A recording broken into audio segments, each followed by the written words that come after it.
नमस्कार। दिन भर की बड़ी खबरों में आपका स्वागत है। मैं हूं दामिनी। इस बुलेटिन में आज बात होगी यास तूफान पर क्यों छिड़ी सियासत, टीएमसी नेताओं को कहां मिली राहत, जानेंगे महामारी को लेकर राहुल गांधी ने क्यों ठहराया पीएम मोदी को जिम्मेदार, महामारी से बचाने वाली वैक्सीन के डेटा में क्यों दिख रहा है अंतर, बात करेंगे दिल्ली में कब से शुरू हो रही है अनलॉक की कार्रवाई, लक्षद्वीप में छिड़ी सियासत की और बुलेटिन के आखिर में बात पूर्णबंदी से हुए बड़े नुकसान की। लेकिन तमाम बड़ी खबरों से पहले एक नजर सुर्खियों पर। महामारी में अपने अभिभावकों को खोने वाले बच्चों को लेकर सुप्रीम कोर्ट का राज्यों को निर्देश, 24 घंटे में ऐसे बच्चों की करें पहचान, राज्य तुरंत पहुंचाएं सहायता। एनसीपी मंत्रियों के बर्ताव को लेकर उद्धव ने शरद पवार से जताई नाराजगी, कहा कि सरकार पवार के कारण बनी, इसे चलाने की जिम्मेदारी अकेले शिवसेना की नहीं। मायावती पर टिप्पणी के मामले में मुश्किल में फंसे एक्टर रणदीप हुड्डा, यूएन ने एम्बेसडर पद से हटाया, भारत में भी रणदीप की बढ़ रही हैं मुश्किलें। आईसीसी ने टेस्ट क्रिकेट चैंपियनशिप के फाइनल के परिणाम को लेकर रुख किया साफ, ड्रॉ या टाई की स्थिति में दोनों टीमों के बीच बांटी जाएगी ट्रॉफी, रिजर्व दिन का इस्तेमाल कप्तान की सहमति के बाद ही होगा। शेयर बाजार में तेजी को लेकर आरबीआई ने जताई चिंता, जीडीपी में गिरावट और लॉकडाउन के बावजूद ऐतिहासिक ऊंचाइयां छू रहा है शेयर बाजार, कभी भी शेयर बाजार में हो सकती है बड़ी गिरावट। सुर्खियों के बाद बात आज की बड़ी खबर की। यास तूफान गुजर चुका है लेकिन अपने पीछे बड़ा नुकसान छोड़ गया है। तूफान का सबसे ज्यादा असर ओडिशा और पश्चिम बंगाल में दिखाई दिया, जहां आज पीएम नरेंद्र मोदी ने हवाई सर्वेक्षण किया। पीएम ने ओडिशा और पश्चिम बंगाल में समीक्षा बैठक भी की, लेकिन पश्चिम बंगाल की बैठक को लेकर जमकर सियासत हुई। सियासत दोनों ओर से की गई। पीएम की ओर से राज्यों को तात्कालिक राहत देने का ऐलान भी हुआ। तो क्यों तूफान पर हो रही है सियासत, देखिए ये रिपोर्ट। कुछ दिन पहले पश्चिमी तट पर आए ताउते तूफान से बहुत नुकसान हुआ। वहीं अब यास तूफान की वजह से बंगाल और ओडिशा में 20 लाख से ज्यादा लोग प्रभावित हुए हैं। बंगाल में बुधवार को 130 से 145 किलोमीटर प्रति घंटे की रफ्तार से हवाएं चली और जमकर बारिश हुई, जबकि ओडिशा में हवाओं की स्पीड 150 के पार पहुंच गई थी। तूफान ने इन दोनों ही राज्यों में जबरदस्त नुकसान पहुंचाया है। इसी नुकसान का जायजा लेने के लिए आज पीएम ने पश्चिम बंगाल और ओडिशा के हवाई सर्वेक्षण के साथ राज्यों के साथ रिव्यू मीटिंग की। प्रधानमंत्री नरेंद्र मोदी आज सुबह भुवनेश्वर पहुंचे और यहां एक बैठक में यास से ओडिशा के इलाकों में हुए नुकसान की समीक्षा की। इस दौरान ओडिशा के मुख्यमंत्री ने बार बार आने वाले चक्रवात की समस्या से निजात के लिए दीर्घकालिक समाधान किए जाने पर जोर दिया। ओडिशा के बाद पीएम पश्चिम बंगाल पहुंचे, यहां भी उन्होंने हवाई सर्वेक्षण किया और समीक्षा बैठक बुलाई, लेकिन इस बैठक में विपक्ष के नेता शुभेंदु अधिकारी को बुलाने से ममता नाराज हो गईं। ममता की ओर से इस नाराजगी को सार्वजनिक तो नहीं किया गया, लेकिन पीएम की बैठक में उनके देरी से पहुंचने और तुरंत निकलने से राजनीति शुरू हो गई है। ममता ने ट्वीट करते हुए कहा कि हिंगलगंज और सागर में समीक्षा बैठक के बाद मैं प्रधानमंत्री से कलाईकुंडा में मिली और उन्हें तूफान के बाद बंगाल की स्थिति से अवगत कराया। तूफान से हुए नुकसान की रिपोर्ट उन्हें सौंपी गई है। मैंने 20,000 करोड़ रुपए की मदद की मांग की है। इसके बाद मैं अब दीघा में राहत और बहाली कार्य की समीक्षा करने के लिए आगे बढ़ी हूँ। ये बैठक पहले से ही तय की गई थी। ममता ने पीएम की समीक्षा बैठक में समय न दे पाने पर सफाई देते हुए कहा कि मैं नहीं जानती थी कि पीएम मोदी ने बैठक बुलाई है। मैंने उनसे कहा कि राज्य के अधिकारी मुझसे मिलना चाहते हैं। इसके बाद मैंने उनसे मंजूरी ली और निकल गई। पीएम ने दोनों राज्यों में हुए नुकसान का जायजा लेने के बाद पश्चिम बंगाल और ओडिशा के लिए तात्कालिक राहत के रूप में 500 करोड़ रुपए दिए जाने का ऐलान किया। वैसे जो नुकसान हुआ है उसे देखते हुए ये राहत बहुत कम है। सियासत सिर्फ तूफान को लेकर नहीं हो रही है, सियासत सीबीआई की कार्रवाई को लेकर भी चल रही है। पश्चिम बंगाल में 5 साल पुराने मामले में सीबीआई ने टीएमसी के 4 नेताओं को गिरफ्तार किया। मामला सीबीआई कोर्ट से सुप्रीम कोर्ट तक गया और बाद में फैसला हाई कोर्ट ने सुनाया। सीबीआई को हर जगह हार ही मिली, तो क्या फैसला आया कलकत्ता हाई कोर्ट का, देखिए ये रिपोर्ट। नारदा स्टिंग मामले में 17 मई को सीबीआई ने ममता बनर्जी सरकार में मंत्री फिरहाद हकीम, सुब्रत मुखर्जी, टीएमसी के विधायक मदन मित्रा और कोलकाता के पूर्व मेयर शोभन चटर्जी को गिरफ्तार किया था।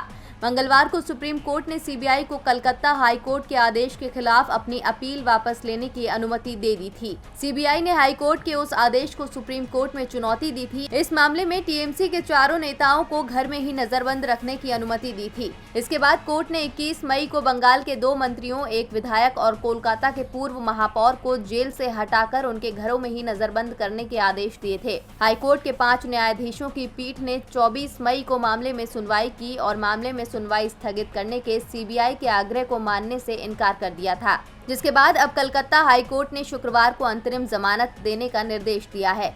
इन नेताओं को 2 लाख रुपए के निजी बॉन्ड देने का निर्देश दिया है। कलकत्ता हाईकोर्ट ने इन नेताओं को जमानत के साथ साथ कुछ निर्देश भी दिए हैं।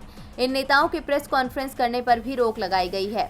आपको बता दें कि सीबीआई ने फिरहाद हकीम, सुब्रत मुखर्जी, मदन मित्रा और शोभन चटर्जी के अभियोजन की मंजूरी के लिए पश्चिम बंगाल के राज्यपाल जगदीप धनखड़ से संपर्क किया था। धनखड़ ने 7 मई को सभी चारों नेताओं के खिलाफ मुकदमा चलाने की मंजूरी दी थी, जिसके बाद सीबीआई ने अपने आरोप पत्र को अंतिम रूप दिया और उन्हें गिरफ्तार कर लिया था।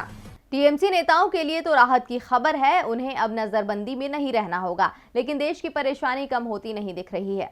संक्रमण के मामले घटे जरूर हैं, लेकिन जान गंवाने वालों की संख्या डरा रही है। संक्रमण की दूसरी लहर को लेकर कांग्रेस सांसद राहुल गांधी ने पीएम मोदी को घेरा है। तो क्या कहा है राहुल गांधी ने, देखिए ये रिपोर्ट। देश में महामारी से बिगड़े हालातों को लेकर कांग्रेस नेता राहुल गांधी ने शुक्रवार को प्रेस कॉन्फ्रेंस कर प्रधानमंत्री नरेंद्र मोदी पर निशाना साधा। राहुल ने कहा कि संक्रमण की दूसरी लहर के लिए प्रधानमंत्री की नौटंकी जिम्मेदार है। वो महामारी को समझ ही नहीं पाए। देश में जो संख्या महामारी से जान गंवाने वालों की बताई जा रही है वो भी झूठ है। सरकार को सच बोलना चाहिए। वहीं वैक्सीनेशन की धीमी रफ्तार को देखते हुए राहुल गांधी ने कहा कि सरकार समझ नहीं रही कि वो किससे मुकाबला कर रही है। इस संक्रमण के म्यूटेशन को समझना चाहिए। आप पूरे ग्रह को मुश्किल में डाल रहे हैं, क्योंकि आप 97% आबादी को प्रभावित होने दे रहे हैं और सिर्फ 3% लोगों को टीके लगाए गए हैं। राहुल गांधी ने सरकार की वैक्सीन स्ट्रेटेजी को फेल बताते हुए सरकार के अनुमान को विफल बताया। राहुल ने कहा कि महामारी से निपटने के 4 तरीकों टेस्टिंग, ट्रैकिंग, ट्रीटमेंट और वैक्सीनेशन में से किसी भी सरकार के लिए 70 से 80% लोगों को टीके लगवाना सबसे सही बात होगी। लेकिन सरकार ये अनुमान लगाने में ही विफल हो गई कि कितने लोगों को वैक्सीन की जरूरत होगी, वैक्सीन के कितने डोज का ऑर्डर देना होगा, देश की अपनी वैक्सीन बनाने की क्षमता कितनी होगी, कितने वैक्सीन बाहर से मंगवानी होंगी और ये ऑर्डर कौन देगा। राहुल गांधी के सवालों का जवाब केंद्रीय मंत्री प्रकाश जावड़ेकर ने देते हुए कहा कि इस साल के अंत तक देश में सभी लोगों का टीकाकरण कर दिया जाएगा। 18 साल से अधिक उम्र के 118 करोड़ लोगों को टीका दिसंबर 2021 तक लगा दिया जाएगा। वैक्सीनेशन की जो स्पीड है वो हैरान करने वाली है। उससे भी ज्यादा हैरान करने वाली बात यह है कि जो वैक्सीन तैयार हो रही है वो जा कहाँ रही है, क्योंकि जितनी वैक्सीन तैयार हो रही है और जो वैक्सीन लोगों को लगाई जा रही है उसके आंकड़ों में जबरदस्त अंतर सामने आ रहा है और इस अंतर को लेकर जवाब कहीं भी साफ साफ नहीं मिल रहा है। कोवैक्सीन के मामले में तो ये अंतर इतना है कि लोग पूछ रहे हैं कि वैक्सीन जमीन खा गई या आसमान निगल रहा है। देखिए ये रिपोर्ट। देशी वैक्सीन कोवैक्सीन के प्रोडक्शन और अब तक हुए टीकाकरण के आंकड़ों में जो अंतर दिखाई दे रहा है वो हैरान करने वाला है। सरकार के दावे को ही माने तो वैक्सीन के करीब 2 करोड़ डोज का पता नहीं चल रहा है। इन्हें जमीन खा गई या आसमान निगल गया। एक तरफ कोवैक्सीन की कमी के चलते कई राज्यों में इसका टीकाकरण रुका हुआ है, तो दूसरी ओर जिन लोगों को कोवैक्सीन की पहली डोज लगाई जा चुकी है वो परेशान हो रहे हैं। कोवैक्सीन की पहली और दूसरी डोज में अंतर 28 दिन का ही है, लेकिन कोवैक्सीन सेंटर वैक्सीन नहीं है का बोर्ड लगाए हुए हैं। कोवैक्सीन की देश में जबरदस्त मांग है। ये बात भी समझ में आती है कि मांग के मुकाबले में उत्पादन कम हो रहा है, लेकिन दावों के मुताबिक जितनी वैक्सीन स्टॉक में होनी चाहिए वो क्यों नहीं है। सरकारी आंकड़ों से पता चलता है कि देश भर में अभी तक कोवैक्सीन की सिर्फ 2 करोड़ 20 लाख डोज ही लोगों को लगाई गई है, जबकि भारत बायोटेक और केंद्र सरकार के बयानों पर यकीन करें तो देश में इसकी कम से कम 4 करोड़ से ज्यादा डोज और उपलब्ध होनी चाहिए। लेकिन ये डोज न तो वैक्सीन कंपनी के पास है, न केंद्र सरकार के पास और न ही राज्यों के पास। दिल्ली, महाराष्ट्र में तो वैक्सीन की कमी के चलते टीकाकरण प्रभावित हो रहा है। कई राज्य कोवैक्सीन की कमी की बात कर रहे हैं। आखिर आधी वैक्सीन कहां जा रही है? वैसे यदि भारत बायोटेक के दावों पर यकीन करें तो गायब हुई वैक्सीन की संख्या 2 करोड़ नहीं 6 करोड़ होनी चाहिए, यानी जितने लोगों को वैक्सीन लगाई गई उसकी 3 गुना वैक्सीन गायब हो गई। कंपनी के सीएमडी कृष्णा एला ने 20 अप्रैल को आधिकारिक तौर पर कहा था कि मार्च में 1.5 करोड़ डोज का उत्पादन हुआ और अप्रैल के अंत तक 2 करोड़ डोज तैयार हो जाएंगे और मई के अंत तक 3 करोड़ डोज और बन जाएगी। यानी अप्रैल से मई के बीच में ही कंपनी ने 6.5 करोड़ डोज तैयार कर लिए। मई अभी बीता नहीं है, फिर भी ये माना जा सकता है कि 3 महीने में कोवैक्सीन के 6 करोड़ डोज तैयार हुए हैं। देश में जब वैक्सीनेशन की शुरुआत नहीं हुई थी, उस समय भारत बायोटेक की ओर से कहा गया था कि उसके पास 2 करोड़ डोज तैयार हैं। जनवरी फरवरी में भी वैक्सीन का उत्पादन हुआ था, भले ही इसकी रफ्तार धीमी थी। यदि इन कंपनियों ने जनवरी और फरवरी में बनाई वैक्सीन विदेश भेज दी, फिर भी देश के पास 8 करोड़ को वैक्सीन होनी चाहिए थी, लेकिन डोज सिर्फ 2 करोड़ 20 लाख को ही दिए गए हैं। भारत बायोटेक के अधिकारियों की ओर से इसे लेकर कुछ भी नहीं बताया जा रहा है और न ही सरकार ये बता रही है कि जब 8 करोड़ वैक्सीन तैयार हुई है तो 2 करोड़ 20 लाख डोज के बाद राज्यों के पास इसका स्टॉक क्यों खत्म हो गया है। आखिर ये वैक्सीन जा कहाँ रही है? सरकार का दावा है कि साल के अंत तक सभी को वैक्सीन लगा दी जाएगी। सभी को वैक्सीन लगे तभी संक्रमण की तीसरी लहर को रोका जा सकता है। फिलहाल देश महामारी की दूसरी लहर का सामना कर रहा है, लेकिन कई राज्यों में अब ये लहर शांत पड़ गई है। दिल्ली में तो रोज मिलने वाले केसों की संख्या 1000 के करीब ही रह गई है। इसके बाद अब दिल्ली में अनलॉक की प्रक्रिया शुरू हो रही है। तो दिल्ली में शुरुआत में कहां मिल रही है राहत, देखिए ये रिपोर्ट। दिल्ली में लॉकडाउन अब और नहीं बढ़ेगा। केजरीवाल सरकार अब दिल्ली में लगाई पाबंदियों को हटा रही है। पाबंदियां धीरे धीरे हटाई जाएंगी ताकि संक्रमण जो काबू में आया है वो फिर से फैलना शुरू न हो जाए। अरविंद केजरीवाल ने कहा कि नए केस अब 1000 के करीब हैं और संक्रमण दर भी घटकर 1.5% रह गई है। अब अनलॉक करने का टाइम आ गया है। आज एलजी की अध्यक्षता में डीडीएमए की मीटिंग हुई, जिसमें अनलॉक करने का फैसला किया गया है। केजरीवाल ने कहा कि बड़ी मुश्किल से महामारी काबू में आई है, लड़ाई जीती नहीं है, धीरे धीरे खोल रहे हैं। समाज के सबसे गरीब तबके का ध्यान रखना है। कंस्ट्रक्शन और फैक्ट्री की गतिविधियों को खोला जाएगा। हफ्ते दर हफ्ते जनता के सुझाव और एक्सपर्ट के सुझाव पर लॉकडाउन खोलेंगे। सीएम केजरीवाल ने कहा कि सोमवार से अगले 1 सप्ताह के लिए अभी 2 गतिविधियों को खोला जा रहा है। दिल्ली को सीधे पूरी तरह से अनलॉक करने की बजाय चरणबद्ध तरीके से अनलॉक किया जाएगा। पहले सप्ताह में बाजार आदि सभी खोलने का फैसला नहीं लिया गया है। हमें बैलेंस बनाकर चलना है, न लोगों को परेशानी हो और न ही महामारी बेकाबू हो। दिल्ली के लिए राहत की खबर है कि निर्माण कार्य शुरू होने और फैक्ट्रियों के खुलने से लोगों को काम मिलेगा। दिल्ली में सरकार राहत देने की कोशिश कर रही है, तो केंद्र शासित प्रदेश लक्षद्वीप में सरकार के फैसले वहां के लोगों की मुश्किलें बढ़ा रहे हैं।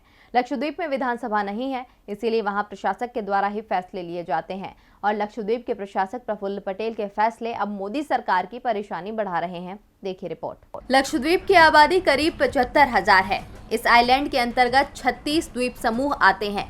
समुद्र में मचने वाली हलचल का यहाँ सीधा असर पड़ता है, लेकिन आजकल यहाँ सियासी हलचल मची हुई है। लक्षद्वीप के प्रशासक प्रफुल्ल पटेल ने जो ड्राफ्ट तैयार किया, गृह मंत्रालय की मंजूरी के बाद उसे यहाँ लागू कर दिया जाएगा, लेकिन इस ड्राफ्ट को लेकर सियासत दिल्ली तक हो रही है। लक्षद्वीप की 96% आबादी इस्लाम को मानती है, इसलिए मामला धार्मिक रंग भी ले रहा है। कांग्रेस पार्टी के नेताओं का कहना है कि नए मसौदे को देखकर ऐसा लगता है कि प्रशासक पटेल वहां के लोगों से कोई खुन्नस निकालना चाहते हैं।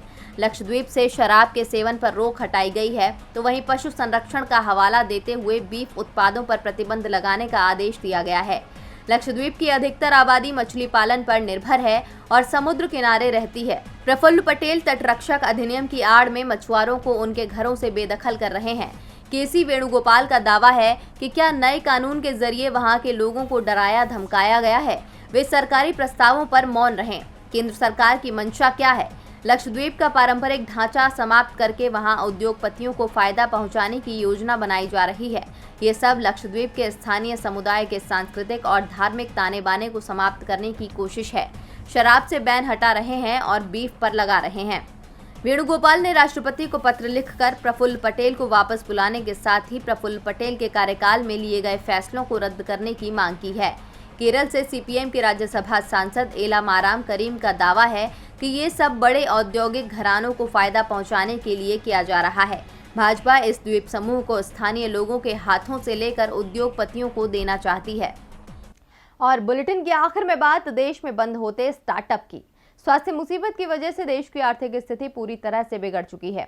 महामारी ने इतना गहरा असर किया कि व्यापार की रफ्तार थम गई।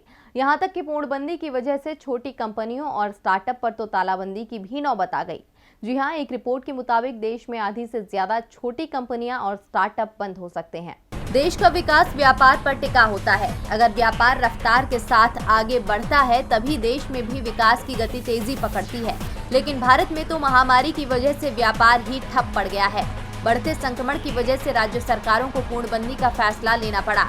जिसका गहरा असर उद्योगों पर पड़ा है। जहां बड़े बड़े उद्योग धंधे नुकसान झेलने को मजबूर हैं, तो वहीं दूसरी तरफ छोटी कंपनियों और स्टार्टअप के सामने तो बंद करने की नौबत आ गई है। लोकल सर्कल के एक सर्वे के मुताबिक महामारी की वजह से देश की आधी से ज्यादा छोटी कंपनियां और स्टार्टअप बंद हो सकते हैं या फिर बिक सकते हैं। सर्वे में शामिल 37% MSME और स्टार्टअप के पास 1 से 3 महीने तक कारोबार चलाने भर की पूंजी बची है। 41% के पास 1 महीने से कम समय तक के लिए पैसा बचा है या फिर पूंजी ही नहीं है। वहीं 49% ऐसे हैं जो जुलाई तक कर्मचारियों के वेतन और अन्य लाभों में कटौती की योजना बना रहे हैं। उधर RBI भी MSME, खुदरा कारोबार, रेस्टोरेंट्स, मॉल और हॉस्पिटैलिटी क्षेत्र में सर्वे करने की योजना बना रहा है ताकि पता लग सके कि इन पर महामारी का कितना असर हुआ है। वहीं भारतीय सूक्ष्म, लघु एवं मध्यम उद्यम संगठन ने रिजर्व बैंक से मांग की है कि महामारी के दबाव से उबरने के लिए गारंटी वाले कर्ज पर EMI में राहत दी जाए। अब व्यापार को बढ़ाने के लिए कारोबारी तो सरकार से मदद की गुहार लगा रहे हैं, लेकिन मोदी सरकार सुनती कहाँ है। वो हकीकत को जानकर भी अनजान बन रही है, जिसका हर्जाना जनता को उठाना पड़ रहा है। और दिन भर की बड़ी खबरों में मेरे साथ इतना ही। देखते रहिए DB लाइव। नमस्कार।